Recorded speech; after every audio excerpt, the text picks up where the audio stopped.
And so she went ahead, bought all the gowns and the skirts that every mother expecting a girl child should buy. And by the time I was delivered, I became a boy. I'm sure my mom was very angry. For my dad, he was okay. So when I was growing up as a boy, at the age where they expected my voice to change from a child's voice to a man's voice, there was no change. So if you listen to me speak with a woman's voice, please don't blame me. Just know that mom wanted me to be so, and mom is very proud of that. I want to say a big thanks to Amin, our CEO, to Osama, the operation director, Dr. Richard, amazing speaker. Thank you, everybody. And I appreciate so much the manager of Rochester, of course, Nora, for doing a great job, working hard to ensure that I'm here. And I want to thank you so much, my very good friend. Great job, Mohammed. A very fascinating research carried out by Dr. Albert Marapian, one of the renowned psychologists when it comes to nonverbal communication, depicts that 55% of our communication is having just to do with our nonverbal. The things you don't say with your mouth, that accounts to the highest percentage of our communication. Only 7% of our communication are the words we use. And 38% of our communication is the voice. So most of the time, you can be communicating and shouting and screaming and expecting people to respond, but they're not responding because that is only 7% of communication. The majority of it is what people don't hear, but what they see. For instance, if I'm telling you that yesterday I was very excited, yesterday was the most exciting day of my life. Do you believe what I'm saying? No. Don't believe that. Why? Yesterday was the most exciting day of my life. Is it true? It's not true. Yesterday was the most exciting day of my life. Is it true? That's what makes the difference. Quickly, I've spoken in Singapore, trained speakers in Spain, in the US, in Cameroon, in India, all around the world. And everywhere I go, I carry a gift. And so quickly, I just need some 2 volunteers, briefly. My session is going to be more practical, just like Dr. just said. The CEO said something very important. All the mistakes, the challenges we face in the company, we should blame him for that. Is that true? Yeah. Now, after this presentation, listen to me, please. And you can follow me anywhere. Any speaker in this company, or any supporting staff, like I said, in this organization, anytime you're given an opportunity to come and speak, if you mess up, please blame me. Did you hear that? Anybody who does not speak well in public, including our operational manager, blame me. I failed in my job. 2 volunteers. Who is available? Quick ones. Yes, sir? Yes. Volunteers? Yes, sir. Thank you. Anyone else? I need a female. Great. Any female? Yes? Come on. Beautiful. I need 2. Male, female. Great for now. Awesome. Please, you come up. Okay, you come up. Join here. Okay, please step forward. Please clap for them. Awesome. So, I've had a lot of coins from different countries. Singapore, Spain, India, USA, South Africa, Cameroon, of course. So you're going to choose 1 coin, sir. Just 1 coin. Choose 1. Great. 1 coin. Great, just 1 coin. Do me a favor. Look at the date the coin was invented. Quickly. You got a date? 2020. 2021. 2020. Great. The next thing, I want you to share with us briefly something that happened to you the year that coin was made, either positive or negative, and the lesson you learned from it. Who wants to start? Great. That was the year of COVID.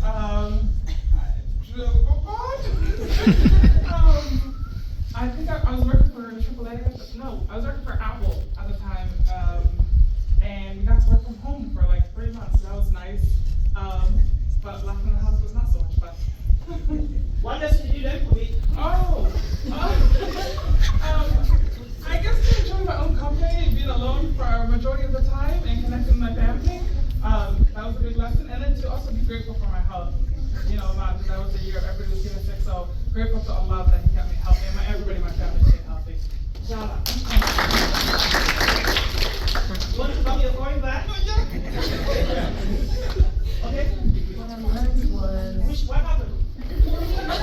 specifically happened. I was much more worked out, like locked inside the house. I learned how to cook that year. Great job. Yes, sir. Oh, sorry. Great. So mine was 2021. It's actually funny because that was the last year I worked at a company I had been with for over 6 years. And it actually is an amazing lesson for me because I left that company because they compromised my values and my integrity.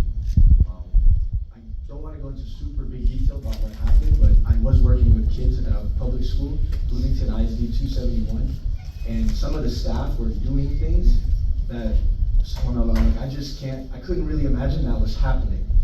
Because you go into this field for kids, loving kids, being there for kids, and the things that I found out and witnessed, it just changed everything, and I couldn't be a part of that company, even though I loved being there. I loved the impact I was giving, but I just couldn't be there anymore. So it showed me and it taught me the lesson to never compromise your integrity and your values.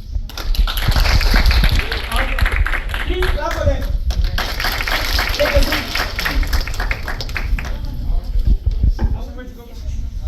I won't use that. So this is the point. I'm going to give you I'm going to grade you on a scale of 0 to 10. Okay. Now, I don't want to do that now. Now, when I'm done with my presentation, you come back. Oh. Right? Okay. There will be a big sheet in the way you talk, the way you present. After that, then I will grade you now and then. Is it good? Yes. Great. So, Dr. Albert Meraben did a fantastic job, and that's what we're discussing today. No PowerPoint, no notepad, it's going to be good. So, I said 7% of public speaking, the words we use. 38% our voice. Most of the time, if you speak like this, good morning everybody, I hope everybody is excited to be here, I'm also excited to be here.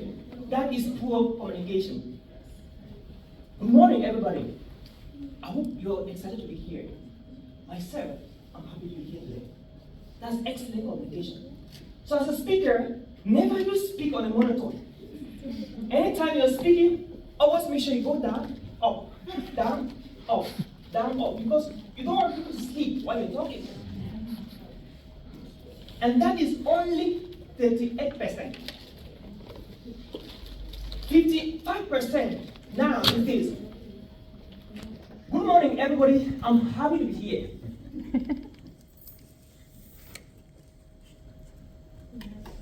On the 10th of September, is it correct? On the 10th of September, is it correct? Yeah. Now, what in case I am speaking and I make a hand gesture like this on the 10th of September? Is there a problem with that? Automatically, there's a problem. And this is exactly what most people do when they're communicating. Because what you're saying, people don't believe so much what you're saying, but what they see. Everybody, please be on your feet. Let's do this. Now, I want you to put your right hand. Everybody do this. Everybody do this. Okay, everybody? Okay? Great. Now, I want you to take this right hand and then put it on, okay? I want you to put it on your right cheek. Your right cheek, okay, everybody? Please put it on your right cheek, everybody. Everybody? Okay? Everybody, put it on your right cheek. Okay, stop, okay. Please clap for him. You know what he did? You know what he did? Who saw what he did? Who saw what he did? What was it, sir? He put it in front of the head, forehead. If you ask him why, he will say it's because I was putting it here. Do you get the point? So, as a speaker, people do what you are doing and what they are seeing, not what they are hearing. So as a leader, people will never do what you're saying if they see you doing the opposite of what you're saying. That's communication. So that's why I believe in walking the talk. As a professional speaker, you only do the things you say you can do. What you cannot do, you recommend a different person, you refer a different person. Breakthrough therapy. What do we say? Breakthrough therapy? Breakthrough therapy? Breakthrough therapy? Breakthrough therapy, you're breakthrough to us, right? Okay, there's something like putting your map on the wall. Do you remember that? Okay, when I say breakthrough therapy, okay, you say putting your map on the wall. Can you say that? Breakthrough therapy? Breakthrough therapy? Breakthrough therapy! Breakthrough therapy! Breakthrough therapy! Okay, sir.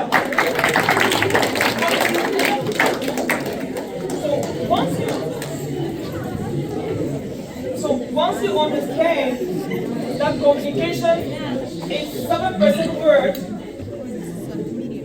once you understand that communication is 7% word, 38% of your voice, your volume, and 55% what?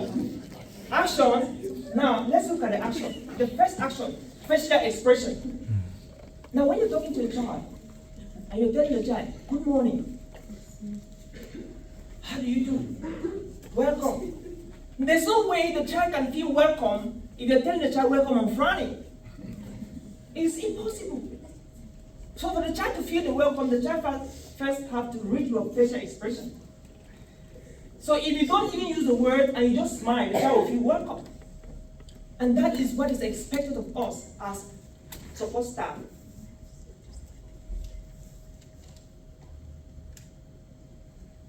Now, when you're communicating, anytime you want to give the bad news, never you move ahead, move behind. Move behind. When you want to give the good news, move ahead. And when you're communicating, never you put your hands like this. Always make sure that your hands are visible. Everybody can see. Because if you do this here in the US, they will shoot you with a gun. Because you're hiding something. Do you know that they say, oh, as a driver, when the police stop you, you must put your hands on the steering? Do you know that? Why? Do you know why that was enacted? It's because if you put it, the gun will come out. So as a speaker, you have to keep the environment safe. Keep the environment with the children as well safe. And again, it's very common in America. Most of the time, as speakers, as support staff, most of the time, we pocket our hands a lot when we're talking to the kids. It's practically not polite. So do as much as possible, especially for guys, right? Don't pocket hands. Do not. So stay on body language. Please, never, ever, ever do this. When you're speaking to people. That's ridiculous. How many times have you seen great leaders? They stand in front of people to give a talk, and they're trying to dig gold on their nostrils. How do you feel that? Do you always feel embarrassed? Yes, it happens. So the rule of thumb is that never you put your fingers on your nostrils, and don't touch your face. Don't pull your hair. Thank God for our sisters. And don't touch any part of your body. For instance, if I'm talking right now, if you notice me doing this, how will you feel? If you notice I'm doing this, how will you feel? There's something wrong with me. And the rule of thumb is that, as a speaker, wherever your hands are going to, that's where the eyes of your audience will be going to. So if your hand is going here, what happens to the eyes? It's gone. If your hand is here, what happens? So you have to do everything to examine and evaluate yourself before you come to the state. So I know you'll be asking me, what in case you have a running stomach? Please, you decline the speaking opportunity. Don't come to the state. Because your body language is 55%. It's not 7% like your word. It's not even 38% like what? Your volume. It's 55%. It means that if you mess up with your body language, 0. It's what? 0. So you have to make use of your body language while you're on stage. And to this effect, I want to discuss some things I've researched about. Dr. Richard is a researcher, and I've actually done a research on intensive research on 7 habits of highly effective support staff. Powerful. 7 habits of highly effective support staff. And I actually put an acronym to that. E square CBPGs. So if you have something you write, E to the square root of 2 CBPGS. Powerful.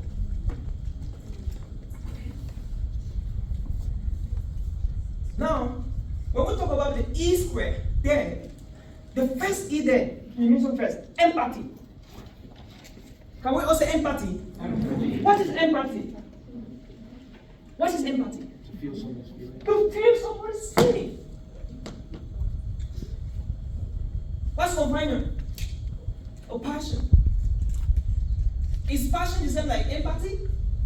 I don't think so. So empathy is putting your shoes in the feet of the parents and the kids we are working with them.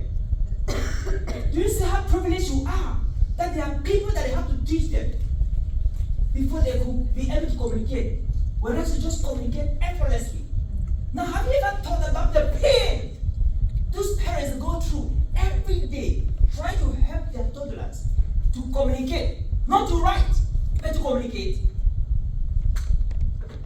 If you can put your shoes on the feet of the parents, every day you come to work, you will never even touch your phone when you are working with the child. Because you want the parents in the next few weeks to be excited to go about everywhere talking about what we're doing here at the Breakthrough Therapy Center. Empathy. Think like a mother, think like a father, think like a parent. And then carry some of their burdens and responsibility and make sure that this is a unique opportunity to work. And every day of your life in the office, behave as though it was your last day on earth. And when you think like that, you can't mess up. You want to give in your best. Not even for the CEO to award you or to reference you one day like Mohammed, but just because you want to give in your best. I love the story of Osama. Growing up in Kenya, he had an experience and he's pushed to do that. That's what I'm talking about. Empathy is very important. So the next I want to talk about is benchmarking. Can we say benchmarking? Nobody knows it all. Is that true, Doctor? Nobody knows it all. The CEO might not know it all. So there is a need for you to constantly learn. Last night I spent almost all my time on YouTube watching videos about ABD and all of that. I was learning from doctors around the world. So what is benchmarking? Benchmarking means that don't be stuck with the current knowledge you have right now. Do you know that by 2030, over 2 billion people will lose their jobs in the world? Do you believe? By 2030, 85% of jobs we have right now, by 2030, they will all be disappeared. Whether you like it or not. Now, how many of you grew up from countries where during Christmas, you used to go, or during Eid, right? You go and take pictures with your family. How many of you did that?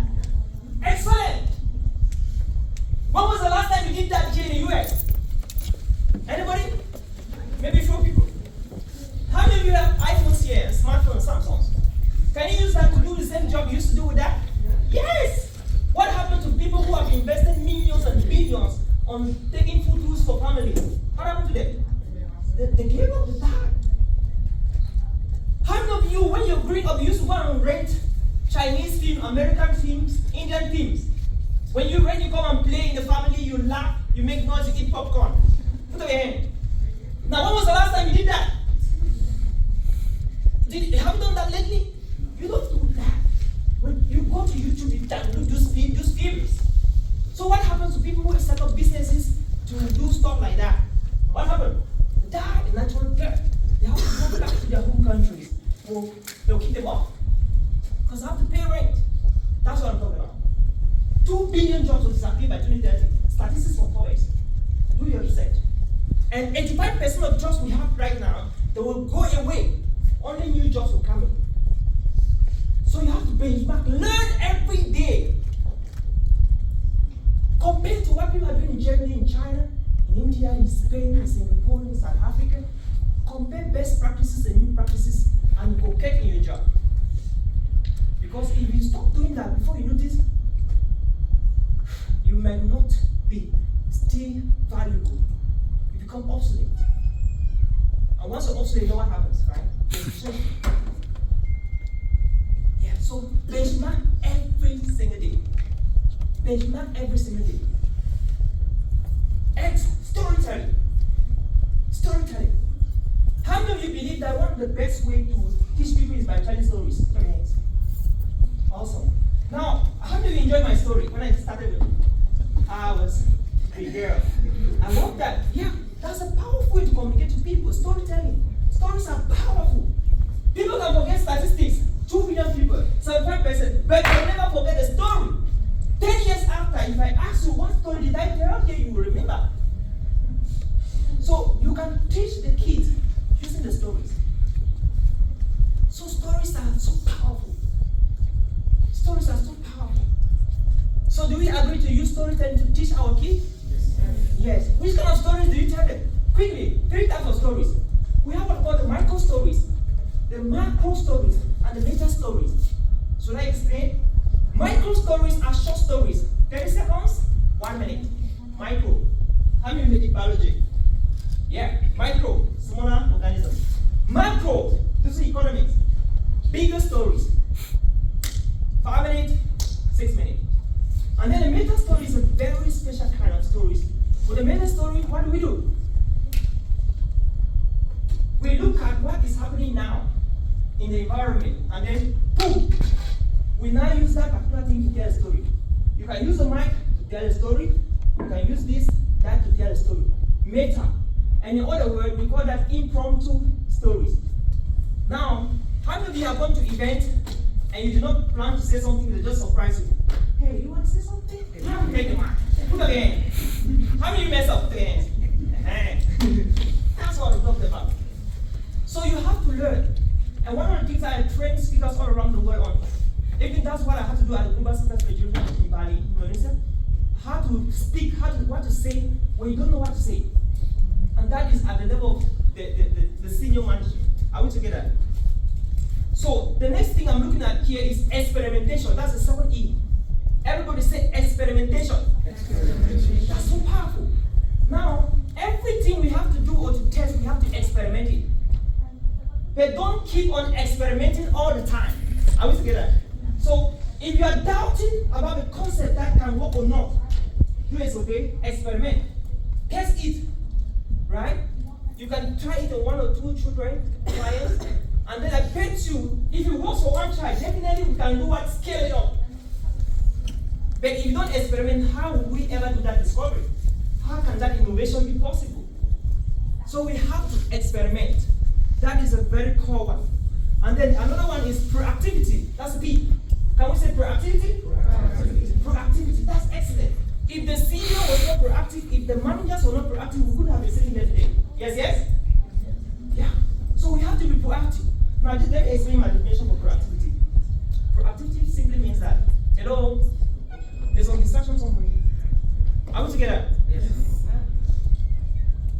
You identify problems that are still to exist in the future. Then you build a team that can solve the problems. And then you solve the problems, and you keep the problems in the refrigerator. Let them be there. The solutions in the refrigerator, right? Now when the problems occur now, what do? Go back to the refrigerator, unpackage the problem, put them in the microwave, warm the problem. the solutions and do what? Implement. Let me repeat that again. Proactivity for me is identifying solutions to problems that they have not come, and then look for a team, get the solutions ready, stock them in a freezer, deep freezer, wherever. When the problems comes now, what do? Go now and package the solutions and then put them in the microwave, warm them, and then deploy or implement. Is that good? So we have to be what? Proactive at every level of our work. If an idea pops up to you, please make sure you share it with the manager, with the supervisor, with the director, the operation manager, with the CEO, whenever possible. Because that idea will set the company in the next 1 month, 2 months, 3 months, 2 years, and you have no idea. So the next one is the growth mindset. Can we also say growth mindset? Great. Growth mindset is very relevant here. For instance, there are some people that they say, let public speaking. They're like, I don't have time for public speaking. I can't let public speaking. That is not a growth mindset. How do we call that? A poor mindset or a fixed mindset. I think we are looking for people who have growth mindset, who want to challenge themselves, to go beyond the horizon. They want to challenge themselves to do things they don't love doing them. That's how you stretch yourself. Do you know that? How many of you have seen rubber? Rubber. Rubber cannot be effective if it's not stretched. Who noticed that? Hello? Yes. Rubber cannot be effective if it's not. Rubber is only important when they have stretched it. Is that what you said? There are some of you here, you can do amazing things that you yourself, you will never believe you could do such things. But because you have not challenged yourself to be stretched like rubber, that's why you're still doing those things. So, but when you accept, when you embrace the growth mindset, you can do things for this world. And this organization will only keep on going. Keep on going. Remember, our objective is not just to keep it for ourselves, but for generations upon generations upon generations that will ever come here and need jobs. Yes, yes? Yes. And for that to happen, we have to embrace what we call the growth. The growth. So, please, if you've forgotten the formula, again, it is E squared CBPGS. Did you get that? E squared CBPGS. And so, the E stands for empathy and experimentation. Take it up. Empathy and experimentation. And so, the C they stand for call to action. I want to talk about that briefly. Any day you want to come to the office, you want to work with a child, always have a key goal you want to achieve with that session. So you don't want to start work while you don't have a key goal. The call to action is, what have you done? What do you want the child to do? What assignment are you keeping the child with at the end of the 8 hours? So something should be done after your session with the child. There should be a call to action. What is happening? What has happened? What should the child do to get better next time? So that is the C, which is call to action. And then I talk about benchmarking, learning from others, learning from best practices, learning from new practices, inculcating and innovating and inventing new practices. And so we have proactivity, talked about that, that's the P. Then the G there is a growth mindset. And the last one is the storytelling, we should talk about that. So I believe this is my research for 7 habits of highly effective support staff. And I believe that if we start implementing all of this, I bet you the Breakthrough Therapy Center will be a Holland on Earth. And before you know, CNN is talking about what we're doing, BBC is talking about it, Al Jazeera is talking about it, and all around the world they're talking about it, because they have to talk about it. And for it to happen, you and I, we have to do something. And lastly, there's something we also have to notice, and we have to work on it. There's one point, professionally speaking, hasty generalization. How many times have you ever picked up your phone and you have a strange number calling you? You just ignore it like, this guy, these commissioners are coming again. Put up your hand. Okay? Now, how many times have you seen somebody, you confront somebody, and the person wants to share something with you, and you just like, I know what this person wants to say. I'm not going to listen. Put up your hand. That's hasty generalization. Please, we have to stop that. What that means is that most of the time, the things we assume that they are never. Many people miss opportunities in their lives like this because they generalize that this is the conclusion, whereas it was never going to be like that. So for us to hit our target, meet our objectives, achieve our vision and mission, we need to avoid hasty generalization. So what's the rule of thumb? We have to listen. We have to analyze. Right? We have to support. And if possible, we analyze again and again before we react. Because when we just listen and we stop along the way, we are destroying lives. Somebody could just die. And I want to end with this story. I have a friend of mine, very good speaker, Bosi Debokwai. Some of you may know Bosi Debokwai in the hall. You know Bosi Debokwai, amazing. So the other day he shared, a friend of his reached out to him on WhatsApp. Hello bro, it's a long time. How are you doing? And he's like, I'm good, good. He's like, can I share something with you urgently, please?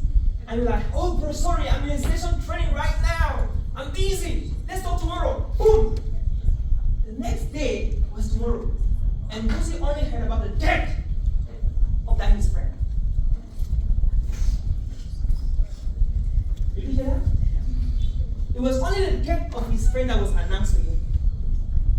But listening to that friend, dedicating 30 seconds just to talk to that friend, could have rescued the situation. So what happened? He hastily generalized that probably this guy doesn't have to be again. He never knew he was sick. And that is how this guy lost his life. And so let us not allow the opportunity and the window for many people to lose their lives in our hands. When somebody reaches out to you, please find out why. When a child wants to talk to you, don't just ignore the child, find out why. Anytime somebody is reaching to you through email, through WhatsApp, through text, through direct call, through one-on-one, please give attention and find out why. And when we begin to do that, that is when we can achieve our vision. My name is Nshom, and it was a pleasure to meet you.